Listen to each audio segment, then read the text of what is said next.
ngayon. First day ko ngayon eh. First day ko sa First day. Oo nga, first day ko sa audit firm. Ah, So may santaan, pero halos Makati na din. ibig sabihin kagabi nag-apply ka pala. Ibig sabihin kagabi, kahapon kaka-apply mo lang. Hindi. Ibig ko sabihin, ngayon talaga yung official first day. Ah. Sakto. Sakto din na ang kasi ka, ma'am. Ito eh. Hindi wala ako. Kaya pala hindi sila dumadaan dito. Madam. Madaming stop.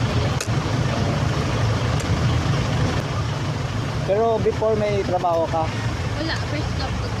wow, ibig sabihin fresh graduate ka? Ha? Fresh graduate ka ba? Ito ko. Ano? Ay, fresh graduate. Kala ko, first job late ka ba? Late Fresh ka ba? graduate? Late pa nga ako. Alit ka? Nag-move